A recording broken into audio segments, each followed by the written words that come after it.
Hey Raff, Hey Miki. hast du heute schon über Filme geredet? Nee, hab ich nicht. Dann wird's aber höchste Zeit. Aber hallo, dafür bin ich hier.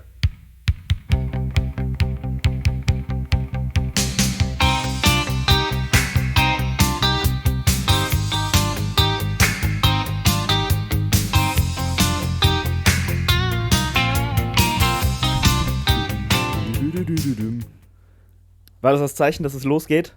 Ja, sehr schön. Okay, dann, ja, ist damit das der offizielle Anfang. Wir sitzen hier jetzt schon was länger und kauen noch unsere frische Pastillen fertig. Ja. Da ist mir eine Frage gekommen, und zwar, hast du heute schon über Filme gesprochen? Haha, ja, habe ich heute. Und zwar mit dir. Ja, aber jetzt Es hört nicht auf. Es hört nicht auf. Ja. Jetzt aber im Speziellen. Wenn man auf einem Bein steht, muss man noch einen Film gucken. ich dachte am Zehennuckeln, wie es bestimmte Personen getan haben. Nein. Nicht Anwesende. Ja, wir haben uns soeben einen Film angeguckt, der deine Wahl war. Das stimmt. Trommelwirbel. Blowout. Der Tod löscht alle Spuren von Brian De Palma. 1981. USA. USA. Ja. Genau. Ja, der war sehr cool. Ich habe den gerade zum ersten Mal gesehen. Ich kannte den noch nicht. Mhm. Ich wusste, dass du den feierst, weil wir uns ja so ein bisschen schon drüber unterhalten hatten. Ja. Äh, Also es ist auf jeden Fall kein Geheimnis, dass ich sehr gerne Brian De Palma Filme gucke. Und wir haben auch schon mal gemeinsam Dressed to Kill geguckt. mhm. Und das ist ja auch alles aus derselben Zeit. Ist auch der Film davor tatsächlich. Ja. Bei dem kam De Palma übrigens die Idee für Blowout, als die den Soundmix gemacht haben. Ah, nice. Das wusste ich noch nicht. Ja, und ist auf jeden Fall einer der Filme, die De Palma auch ganz offen auch als seine Verneigung vor dem Giallo-Kino, vor dem italienischen Thriller auf jeden Fall zeigt und auch unverblümt das Ganze in seine eigenen Hände und in seine eigenen Visionen bringt. Ja, der nächste Film danach, Blowout, wäre noch Body Double gewesen, glaube ich. Das weiß ich nicht, welcher danach kam. Der heißt aber auf Deutsch auch wieder ganz anders. Der Tod kommt zweimal oder so, glaube ich. Ja, der wäre von 84 auf ja, jeden genau. Fall. Ja. Und ja, die gehören auf jeden Fall alle so in dieselbe Kerbe, dass halt irgendwas passiert und einer entweder ein Mörder rumläuft oder irgendwie sowas um diese Ecke Thriller-Ebene halt nicht wie die späteren De Palma-Sachen, wo er dann für The Untouchables, Carlitos Way oder sonstige Sachen groß war oder Scarface. Der war der nächste. Scarface ist nämlich von 83. Das kann sein. Den habe ich Ja. ewig nicht mehr gesehen. Scarface habe ich tatsächlich gesehen irgendwann mal, wusste damals aber noch nicht, dass der von De Palma ist. Mhm. Und ich bin sehr positiv überrascht jetzt von allen beiden Filmen, die wir geguckt haben. Ja. Also sprich von Dressed to Kill und jetzt von Blowout. Wie inszenatorisch stark De Palma war. Ja. Weil ich habe De Palma kennengelernt zu einer Zeit wo Mission Impossible rauskam. Also das Ja. müsste 96 gewesen sein. Ja, der erste Mission Der Impossible. erste Mission Impossible Teil, genau. Den mochte ich sehr gerne auch. Aber der war jetzt keine 10 von 10 für mich. Und das war so ein normaler Agentenfilm, in Anführungsstrichen. Danach, weiß ich noch, kam mit Nicolas Cage und Gary Sinise dieser Spiel auf Zeit, Spiel gegen die Zeit. Ja, genau. Snake Eyes hieß der, glaube ich, im Snake Eyes. Originaltitel. Und das war so ein typischer Videothekentitel für mich. Ja. Und den fand Der hat ich... aber auch noch die typische Handschrift. Ich erinnere mich nur grob, dass wirklich ewig, als ich ihn gesehen habe, es war wirklich damals, als der in der Videothek war, dass es irgendwie so einen großen Shot gab am Anfang, das ist ja in dieser Halle, wo der Boxring Genau. ist, ne? Und dann werden die Figuren irgendwie so alle in so einem ganz langen Shot vorgestellt, meine ich. Richtig. Und Dann wird das ja auch aus verschiedenen Perspektiven irgendwie weitererzählt. Und wer hat das und dies und das erlebt und so weiter. Aber vielleicht sollten wir ja den heutigen Film mal so ein bisschen einführen von der Story. genau.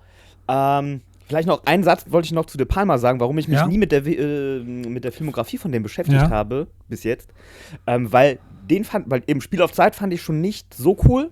Und danach habe ich im Kino Mission to Mars gesehen. Oh. Und den fand ich richtig scheiße. Ja. Und deswegen war der Name De Palma für mich verbrannt für, ja, eigentlich bis jetzt. Ja. So, weil ich Schade. nicht wusste, was der halt Ja. in der Vergangenheit gerissen hat. Ich habe auch nie verstanden, wenn ich in Interviews, Tarantino hat den ja immer sehr gefeiert, zumindest das Frühwerk. Absolut. Und der Film von heute, Blowout, ist ja auch einer seiner Top 3 Lieblingsfilme, habe ich mal gelesen. Ja, genau.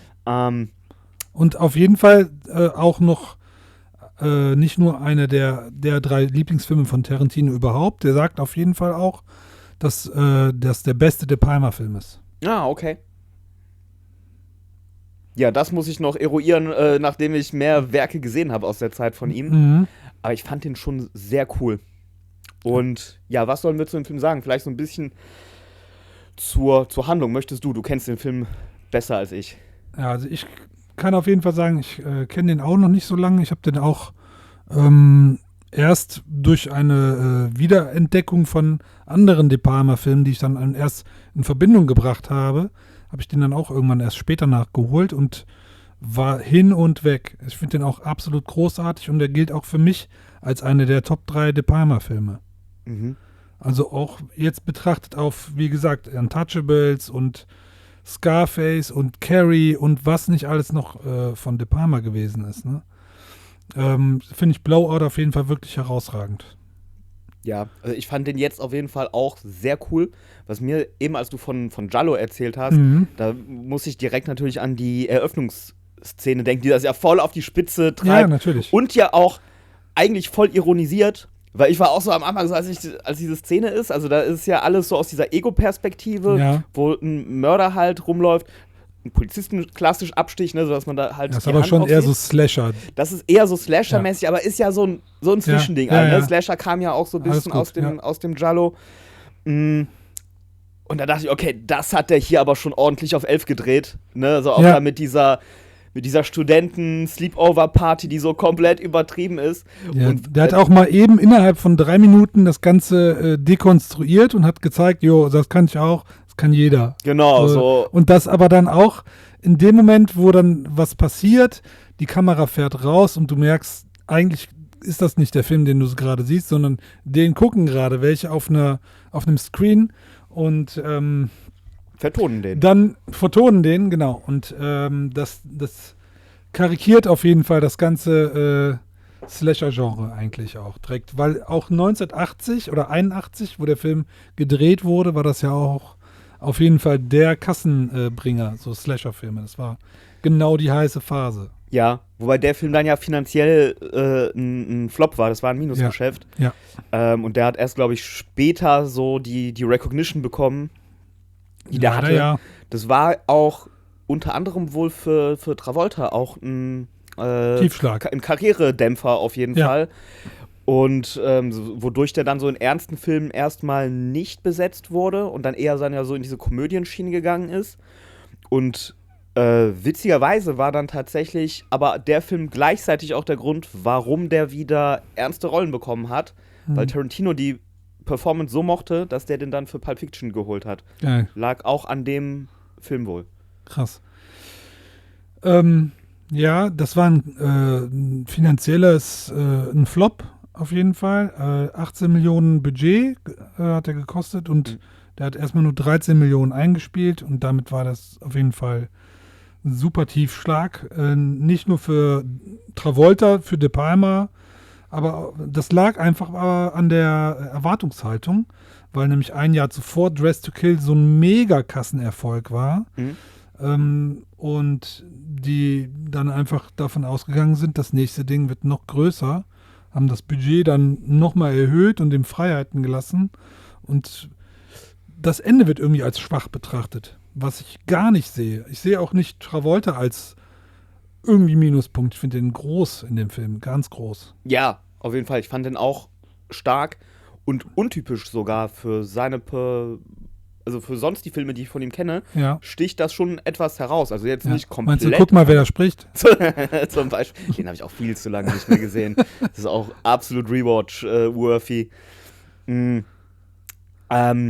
Der hatte wohl, ich habe bei den IMDb Fun Facts gelesen, dass der zu der Zeit auch an Schlafstörungen gelitten hat und dass deswegen dieser leicht verbrauchte Look, den der da in dem Film hat. Und ich habe ein bisschen drauf geachtet, man sieht dann und wann wirklich Augenringe bei dem auch. Okay. Ist wohl auch irgendwie der Zeit, genau, war dann intended und wurde dann halt auch benutzt. Aber ich finde auch, er hat eine wirklich starke Performance hingelegt, die sehr glaubwürdig war. Ja. Und da hat die Rolle gut ausgefüllt. Also wir sollten wirklich jetzt, es ist jetzt soweit, wir müssen jetzt einfach mal die Story kurz runterrasseln. Sonst da kommen wir wohl nicht drum herum. Verhaspeln wir uns die ganze Zeit weiter in Details. Also es geht um einen Tontechniker, der der draußen unterwegs ist, der Tonfetzen aufnehmen will, um die in Filmvertonungen zu benutzen. Und der kriegt aus Versehen, nimmt er einen Ton auf, wo der einem Attentat quasi mit dokumentiert. Und das soll dann vertuscht werden. Es wird eine Frau in dem Wagen von demjenigen, der umgebracht wurde, die muss auch vertuscht werden. Und all das führt auf jeden Fall zu einem wirren Konstrukt von den Figuren, wie die durch ihren nächsten Alltag versuchen zu kommen, und es wird alles komplett durcheinander gebracht. Der Mensch, der umgebracht wurde, ist nämlich ein Politiker. Das kommt aber auch erst für die Rolle von John Travolta raus, als der im Krankenhaus ist. Mhm. Ja, und nicht irgendein Politiker, ne? Das ist ein großer Politiker, der auch so Präsidentschaftskandidat werden sollte. Ja. Noch nicht war, aber werden sollte. Ja. Und dann hängen den halt Presse und andere Gruppen auf jeden Fall auf den Fersen. Genau, und was ich bemerkenswert fand, war, dass der Charakter von John Travolta, Harry, dass der moralisch sehr gefestigt ist. Ne? Mhm. Also der hat ja eigentlich die ganze Zeit ein sehr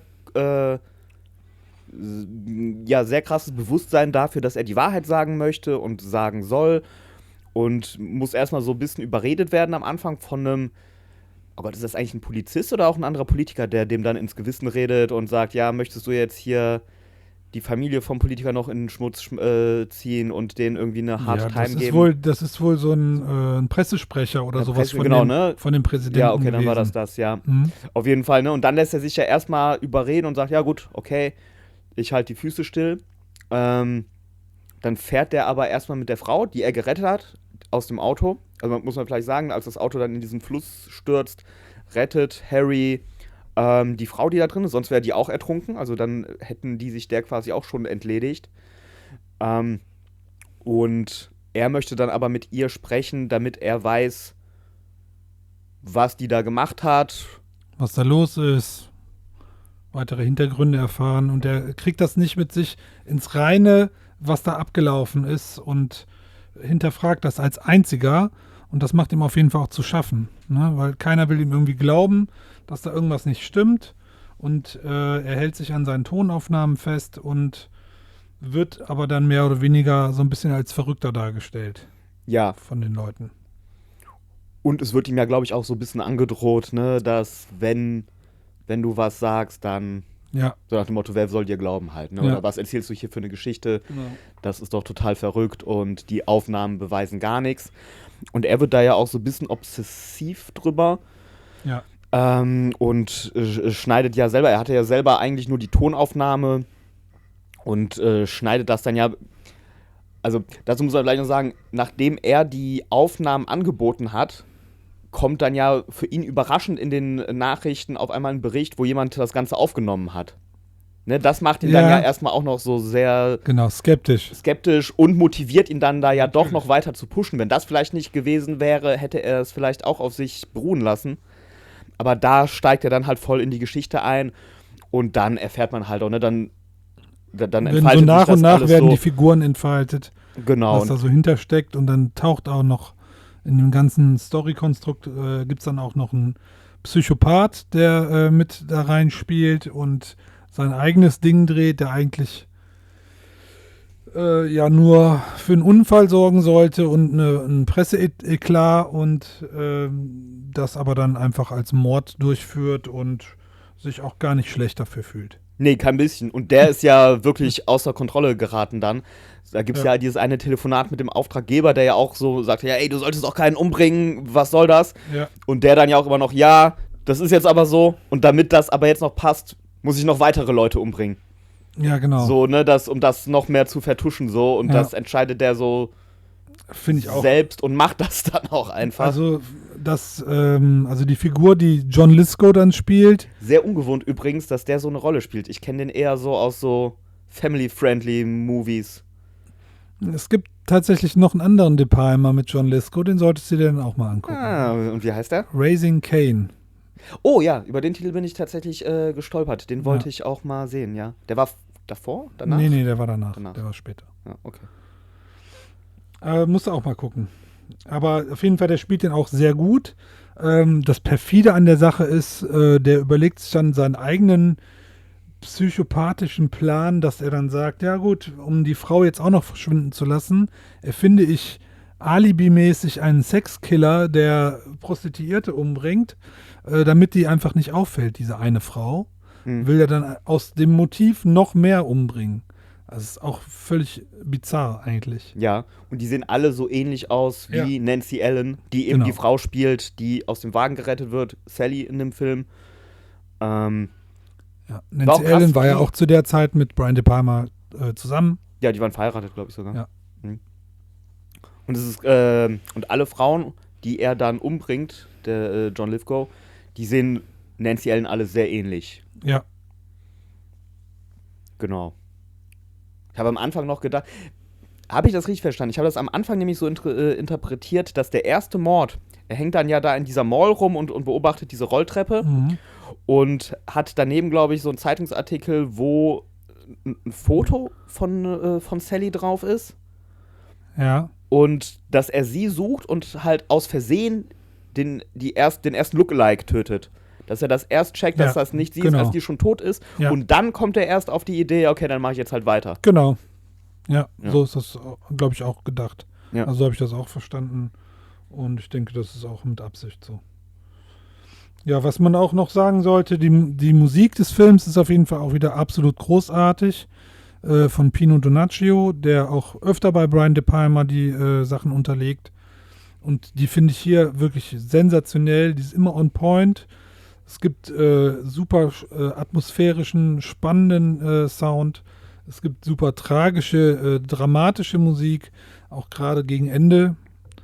Und finde ich immer total toll. Also dieses Theme ist auf jeden Fall für die Ewigkeit. Ja, die Musik ist wirklich super und ich fand's nicht nur, weil der Name des Komponisten italienisch klingt, sondern es hätte auch in einen italienischen Film gepasst. Das ist so diese Art, wie es eben in Giallos halt auch ist und wie man es halt auch kennt. Ja. Und um noch eine Tarantino-Reference zu bringen, Harry und Sally wurde auch, also so heißt der Main-Theme, meine ich, bei Death Proof wurde der auch untergebracht. Jack und Sally. Jack und Sally, was habe ich gesagt? Ja. Harry und Sally. Harry und Sally. Das ist was anderes. Ja. Kannst du mit jemand anders drüber sprechen. Nee, ja, das stimmt. Ja. Das ist auf dem Soundtrack drauf. Ja, den Death Proof Soundtrack, den liebe ich ja auch total, deswegen ist auch, was auf jeden Fall auch für den Film super zuträglich ist, dass John Travoltas und Nancy Allens Chemie einfach total super passt. Wenn die sich unterhalten, wenn die sich anlächeln, wenn auch mal eine Spannung herrscht, das ist auf jeden Fall immer super eine Chemie. Du merkst, dass wirklich, die machen das richtig, richtig gut. Ja, ich finde auch, beide kommen sehr sympathisch rüber. Ja. Sie ja teilweise etwas naiv und so ein bisschen unbedarft. Aber halt auch nicht so zu übertrieben. Also die Charaktere sind realistisch gezeichnet, finde ich. Also glaubhaft. Ja. Und ja, wie du sagst, die haben auf jeden Fall eine Chemie untereinander und tragen da auch gut durch den Film. Und die Nebenrollen fand ich aber auch stark. Also John Lithgow hatten wir ja schon erwähnt und Dennis Franz heißt der, glaube ich, ne? Ja. Der auch schon bei, der auch schon bei Dress to Kill dabei war. Der macht das auch wieder gut, finde ich. Finde ich auch. Ja, auch, dass die Figur, was du eben schon sagtest von Jack, eben so einen starken Rechtssinn hat, wird auch durch seine Backstory, die dann irgendwann später sich entfaltet, weil man ja am Anfang auch erstmal einfach reingeschmissen wird und sich mit dieser Figur beschäftigt, aber erst später dann so klar wird, ey, das ist wirklich ein Guter, so, der hat schon Mist erlebt und man fühlt dann auch mit dem, so, der erzählt dann eine tragische Geschichte, wie er dazu gekommen ist, was er jetzt macht, und ja, das führt auf jeden Fall dazu, dass man wirklich mit dieser Figur mitgeht, ne, dass man sich auch mit identifizieren kann. Ja, und es macht auch irgendwie so, ja, glaubhaft oder plausibler, warum er dann da so hinterher ist. Ne, dass ihn quasi dieser Fehler, den er damals gemacht hat, dass der den bedrückt und dass der nicht möchte, dass sowas nochmal passiert. Ja. Es gibt unheimlich gute Kamerafahrten. Ja, das ist auch. Auch die sind natürlich entlehnt aus dem italienischen Kino, aber ist auf jeden Fall unabhängig von den Kamerafahrten am Haus oder von einem Fenster weg, dann geht es von einem Zoom aufs Fenster geht es runter auf die Straße, dann in so einen Gully rein und so einen Holzbalken entlang. Also sehr schöne Fahrten. Oder einmal gibt es eine Sequenz, wo die Figur von John Travolta im Tonraum ist und aufgeregt irgendwas sucht und bastelt und macht und da so vor sich hin wuselt. Und die Kamera, die fährt die ganze Zeit so im Kreis durch den Raum und nimmt immer wieder alles in den Blick. Und das finde ich auch total genial, wie die das inszeniert haben, einfach. Absolut, da haben die sich mega viel Mühe gegeben. Und es war auch nicht irgendwer, der die Kamera gemacht hat, sondern das war ein Dude namens Garrett Brown. Und das ist der Erfinder der Steadicam gewesen. Ach, krass. Der da mit ihm mitgearbeitet hat. Ich meine, das war der erste De Palma-Film, in dem die Steadicam vorkam. Und die war aber damals noch relativ neu, weil die kam. Das war, glaube ich, warte, lass mich mal kurz gucken. 76 zum ersten Mal in einem Film vor und auch 76 das erste Mal in Rocky, der eigentlich der zweite Film war, aber Rocky war dann der bekanntere Film, wo die Steadicam halt vorkam, wo der die Stufen hochläuft halt, diese Szene. Da wurde die halt auch benutzt und cool. War also auch noch so die Anfänge, ne, weil nice to know. Ne, war ja nur ein paar Jahre alt. Ja. Und der Typ hat dann auch noch ein paar andere Sachen entwickelt für Kamerasachen. Also der hat dann auch noch irgendwie für Sportaufzeichnungen, Techniken erfunden und so weiter. Aber der war Kameramann halt eben jetzt bei Blowout auch. Und eben, man sieht auch, dass die da Wert auf eine coole Kameraarbeit gelegt haben und auch coole Ideen hatten. Ja, total. Auch so ausschnittmäßig, also welche Bildausschnitte so zu sehen sind. Die Splitscreens waren wieder sehr, sehr nice. Aber De Palmas Handschrift auf jeden Fall aus der Zeit auch.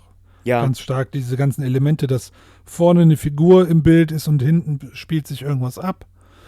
Oder halt auch Spiegel, Reflexion, Farben und so, das ist auch immer ganz stark, da merkst du das dann auch. Ja. Warum ich den so gut finde. Ja, ey, und ich frage mich aber dann, was ist dann irgendwann passiert, dass der das eben nicht mehr gemacht hat. Weil deswegen bin ich auch so komplett überrascht, wie geil diese Filme inszenatorisch sind, weil die ich dann gesehen habe, das halt nicht mehr so haben. Nicht mehr in dem Maß. Und das ist schon eigentlich cool zu sehen, dass der solche Sachen hatte. Und schade, dass er damit dann irgendwann aufgehört hat, scheinbar. Ja. Ich weiß auch nicht, wie das genau passiert ist oder bei welchem Film das aufgehört hat, aber bei Mission Impossible zum Beispiel hast du das gar nicht mehr. Nee, den habe ich lange nicht mehr gesehen, aber ich erinnere mich da auch eigentlich nur da. Normaler Film. Der ist cool, aber das ist halt so ein Hollywood-Blockbuster-Ding. Ja, die Farbspiele und Zooms und sowas, das auf jeden Fall muss ich nochmal unterstreichen, weil am Ende wird auf jeden Fall das Ganze dann auf die Spitze getrieben bei dem Tod von Sally. Wir spoilern ja, es ist ja kein Geheimnis. Also beim Tod von Sally gibt es dann eine dramatische Zeitlupe und die ganze Zeit wird das komplette Bild mit Rot, Blau und weißem Licht durchflutet, was auch nochmal die Szenerie unterstreicht, dass auch wenn einer laut in die Gegend ruft, dass keiner hilft. Ja, und der Ton ist dann ja nicht da, ne, sondern es läuft dieser Theme. Ja, da, ne? Genau. Du meinst da, wo im Hintergrund diese Amerika-Fahne ist auch noch. Und das Feuerwerk. Und das Feuerwerk, genau. Ja. Ich war sehr überrascht, dass sie stirbt. Also ich habe nicht damit gerechnet, dass das passieren wird.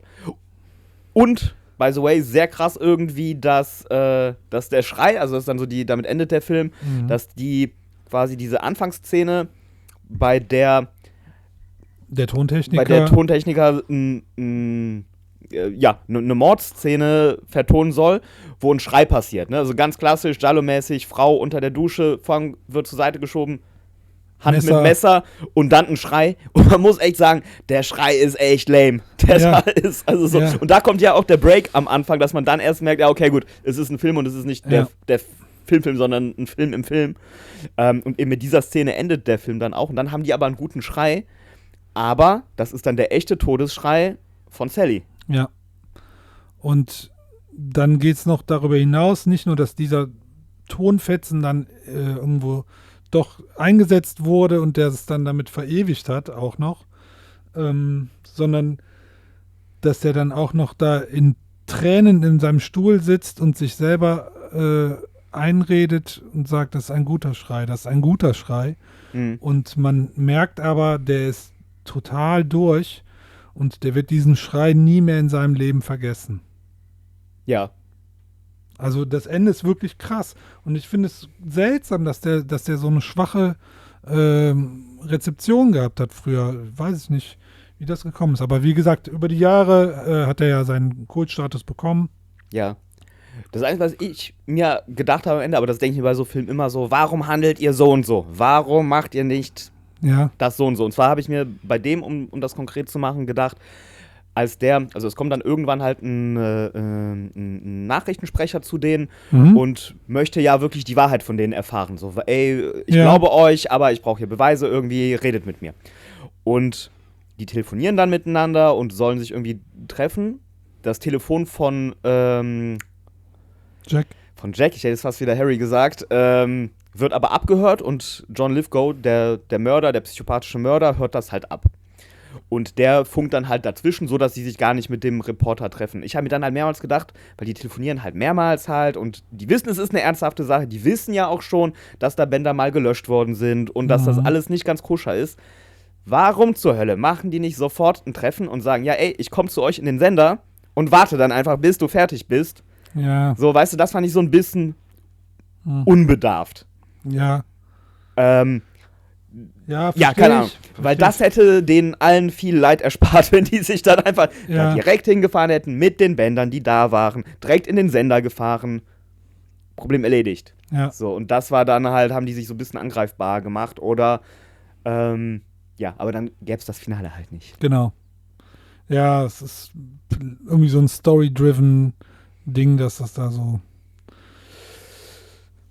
Ich bin trotzdem immer noch davon begeistert. Ich habe den jetzt auch gerne wieder geguckt, hatte richtig Spaß und es gibt auch so kleine Momente, wo man so ein bisschen schmunzeln kann. Das ganze Filmindustrie wird so ein bisschen auch kokettiert. Man kriegt auf jeden Fall Insights, ne? Ja. Wie das so früher war. Ich finde, es ist krass, wenn man so bedenkt, wie das halt heute ist, dass alles so digital ist, was der da allein für Equipment für den Ton hatte halt. Ja, genau. Ja, ich finde den nach wie vor richtig cool und bin froh, dass Würdest du sagen, das ist dein Lieblings-De Palma? Nee, aber einer meiner Top 3 auf jeden Fall. Okay, welche wären die anderen beiden? Dress to Kill und wahrscheinlich sogar Untouchables, ja. Ja, okay. Also Scarface sehr nah dran, Carlitos Way ist auch super geil. Da gibt es sehr viele. Auch hier The Fury ist auf jeden Fall auch noch ein, oder die schwarzen Schwestern oder so, ich weiß gerade gar nicht. Sisters es gibt irgendwas heißt, mit nur Sisters. Es gibt nur Sisters. Irgendwas mit Sisters oder nur Sisters? Das weiß ich nicht, aber Sisters auf jeden Fall. Das weiß ich, den habe ich gelesen. Ja, ist auf jeden Fall, also diese Phase ist auf jeden Fall die stärkste. Body Double ist auch ein super cooler Film. Der hat auch echt viel gemacht, ne? Der hatte einen guten Run. Und dann hat das irgendwann nachgelassen. Auch das Interesse für die De Palma-Sachen hat nachgelassen.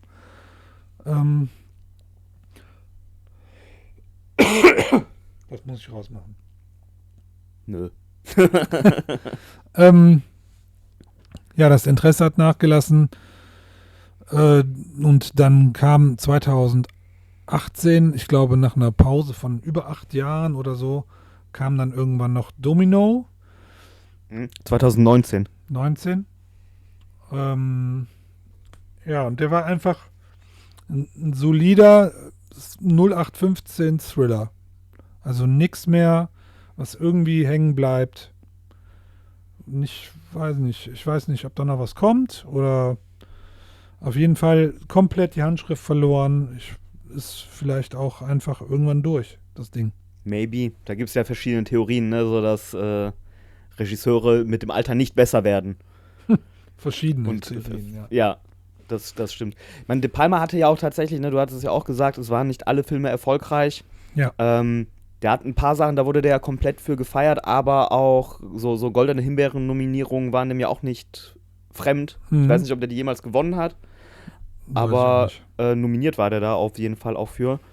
Und was ich auch noch so, wo du eben noch meintest halt, ne, dass der Film halt sein Following oder seine Akzeptanz und den Respekt, den der Film verdient, erst so mit der Zeit bekommen hat. Ich frage mich das häufiger bei Filmen, die so mittlerweile, die man so wirklich gut findet und auch eigentlich mittlerweile von den Kritikern gelobt werden, dass die bei Release oft klein gehalten werden oder halt nicht so diese Anerkennung bekommen.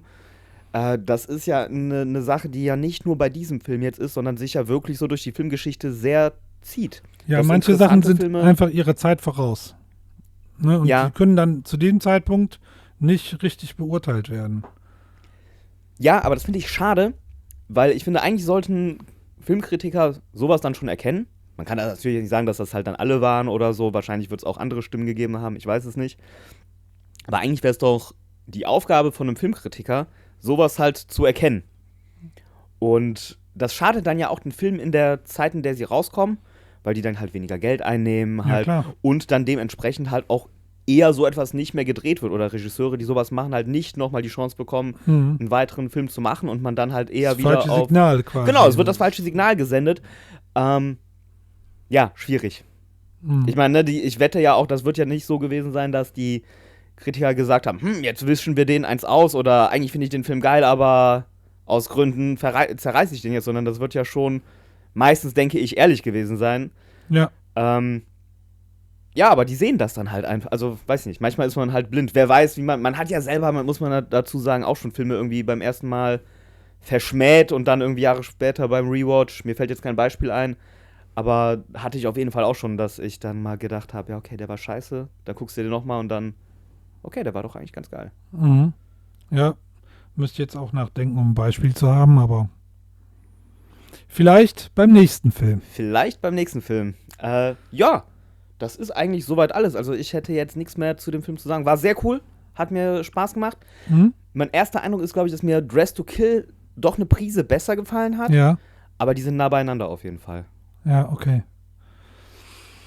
Ja, vielleicht hat es euch ja Spaß gemacht. Vielleicht hattet ihr ein paar neue Informationen mitgenommen. Vielleicht wollt ihr uns Feedback geben. Oder wollt ihr auch nicht, wer weiß. Oder auch nicht. Ja, und dann freue ich mich auf den nächsten Film. Dito, hat Spaß gemacht. Tschüssi. Ciao.